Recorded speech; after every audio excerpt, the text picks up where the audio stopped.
all these different stages to go through this through the design workflow. Basically, there's many projects, and you can see that they can be done being very rational, like the one you see from Nick and Seke, the third image. They can be very big projects, like the convention center in Melbourne that has over 1 kilometer span. It can be very flexible, like the parasol that you see as a second image that was done with parametric design tools. And it can even be, let's say, huge developments like the master plan that you see as the first image there.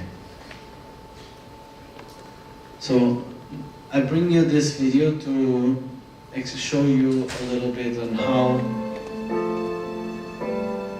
the design workflow can be done. So even though you do everything digitally, you can think in paper, you can think in your mind, and then how we bring it to the digital world. This video showcases a bit of how this can be done.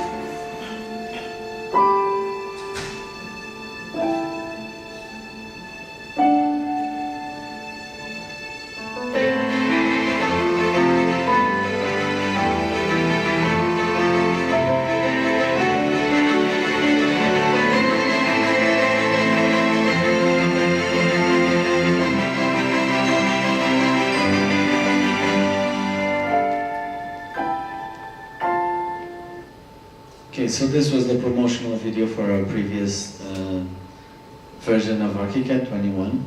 And the idea is, you see that we have freedom even doing very complex elements like the staircase. This last release, we focus a lot on developing the curtain wall tool. So now I'll show you a few examples on how ArchiCAD interacts or connects with Rhino Grasshopper. So this is called parametric design. For those who don't know, Rhino is a free-form modeling tool where you can actually generate shapes that are normally very difficult to generate. Grasshopper is an algorithmic design tool where you actually put a bunch of nodes and actions and values that you want to, that will then give origin to some actions on the Rhino side, and now connected with ArchiCAD on the ArchiCAD side. So actually this will be the exercise that we'll be doing after this session. So we'll see how we can bring in, with a couple of lines and then with some divisions, how we can bring in the shape into the ArchiCAD side. Okay, so you see on the bottom right side, this is ArchiCAD, on the top it's Grasshopper, and on the bottom left we have Rhino. So the focus here from Graphisoft point of view was, everybody likes Rhino, all the designers likes Rhino. Instead of us trying to create a Rhino inside ArchiCAD, we thought that doesn't make sense, so why don't we just create a bridge or a connection between these two softwares so that things can go smoothly. So again, this is another example of you having a script on the bottom left corner. It generates the geometry in Rhino on the upper left corner. And on the right, you can see what goes into ArchiCAD. Okay? So this is not just a one direction workflow. It's actually bidirectional. So you can start in ArchiCAD, send some, let's say, a facade to Rhino and Grasshopper, then you define the pattern for it, and then bring it back to ArchiCAD, or you start in Rhino, then you send it to ArchiCAD, you do some changes in ArchiCAD, then bring it back to Rhino again. So it's like a constant back and forth, and you do whatever is more suitable on whatever side. So this video will explain exactly what parametric design is. What is it really, and why should architects use it? Here's Here's an everyday example. Algorithmic design is like cooking. You start with a recipe. Now let's take a look at a muffin recipe. There's a description and ingredients with quantities. If you change anything in the recipe, the outcome will change as well. So, in order to bake the perfect muffin, you would need to find out the right amount of each ingredient and the right way to make it. If you increase the amount of sugar, it may be too sweet. If you decrease the amount of baking powder, it may be too flat. Algorithmic design for buildings works exactly the same way. In order to get to the best design, you need to experiment with the parameters. Traditionally, you would do this process in your head. With algorithmic design, in order to get to the best design solution, you simply create the process or recipe, and not the final outcome. Let's see how this works in practice. In actual building design, you would normally need several versions of the design to decide which solution would be the best. If you already have the recipe, all you need to do is change the values of certain parameters, and voila. With algorithmic design, we're capable of creating a number of variations by just changing the values of the parameters. The good news is that BIM and algorithmic design turn out to be very compatible. This means that BIM data not only related to geometric information, but also data such as specific building elements, materials, functions, clients, environmental factors, time, and so on, could be integrated into the algorithm or your recipe as parameters. Let's look at some examples. Optimization. The parameters that control your model can be designed to optimize the building. By integrating the data related to energy consumption as your parameter, you can optimize your building for energy efficiency. Manufacturing. It's also possible to give instruction to the manufacturing part in the algorithmic design. Thanks to this specification, consequently, these complex models can be manufactured with precision. Algorithmic design will definitely be a game changer in designing buildings. Graphisoft ArchiCAD is now connected with Rhino and Grasshopper, which gives you this great flexibility in your workflow.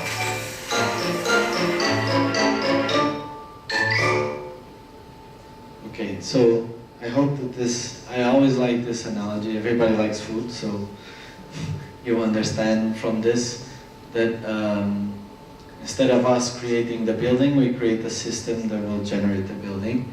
I have here another example that was actually developed by one teacher and one student at NUS. They basically wanted to test if the shape of the interlace here in Singapore was actually the most optimized one. That they wanted to focus on maximizing daylight, the cost of the facade, and the performance of the building. So this was the design that was developed by OMA, and they wanted to check that by exploring, develop, and evaluate and getting feedback of the design with different design options. So they decided to start in one point, and they have all these different angles, and then the software would actually give them the order to place the other blocks in order to give the best result with those few parameters. So in terms of solar insolation, this is what they've come up with. And sunshades, if they added sunshades, this would be the performance that the building would have. And in terms of facade cost, you can even have a visual feedback. I think that the bluer ones are the cheaper glass, and for yellow ones you need to get a more protective glass for a solar emission. So with this you can see that just a very basic test can be done to realize if this actually the design that came out and the design that was the most optimized, which is this one for this location, actually has nothing to do with it. So the other one might look nice, but in terms of how it works or how it functions, is not as good as this one. Okay, so let me show you also another example of, you have here a video that will show you how this workflow can be bidirectional between ArchiCAD and Rhino Grasshopper. So we have here, is this moving?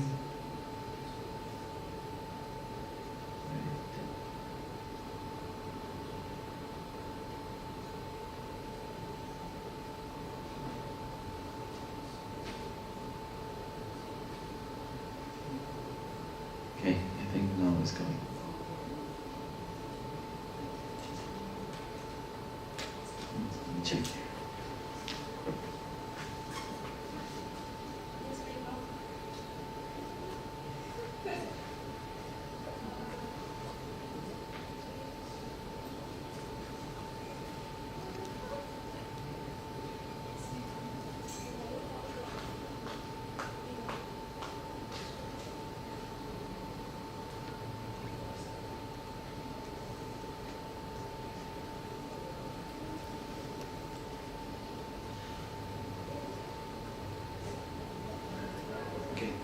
That video is not collaborating, so I'll just skip it. So here I can show you a few creative examples on how to use the parametric facades. So this one, you put a light sensor, and you will have the facade acting according to the light sensor. Same thing here, according to different daytime, the facade will have the shading on or off.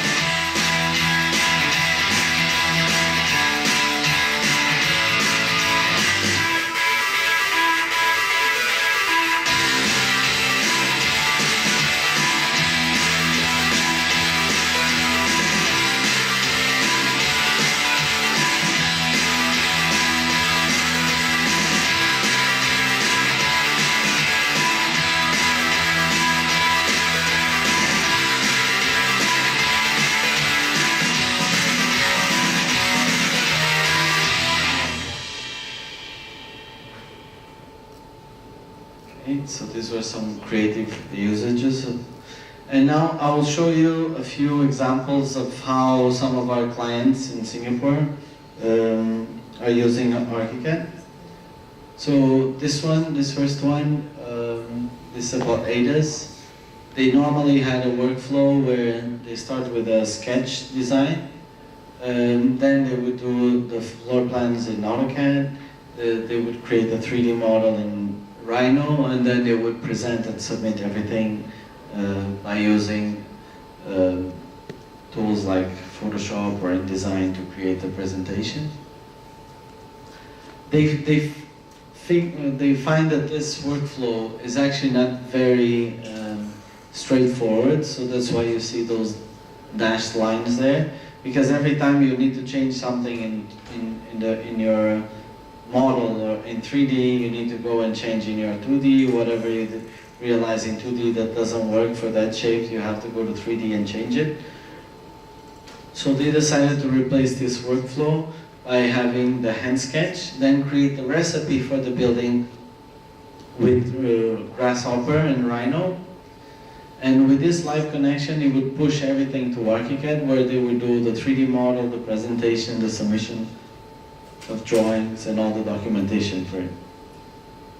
So this was the building that they were doing. Actually, this is two hotels. They're totally curved with repetitive facade elements. So for the curtain wall, they came up with a design with a shape that would follow a certain recipe or script. So you see that just by adapting to a different process, this brings us back to one of the initial slides that I had. Just by adapting to a different process, you can come up with more variable results. So instead of you designing everything in the beginning and then just go and document it, this allows you to have a design stage that can be dragged throughout the whole process, even while you're documenting it.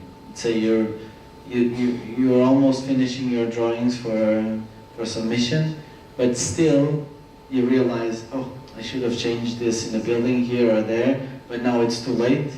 Instead of you having to face these kind of situations, because you're using Rhino, Grasshopper, or ArchiCAD, you can actually change the building facade to be totally different at the last minute, because it will be documented in every drawing, instead of you having to go and draw one by one.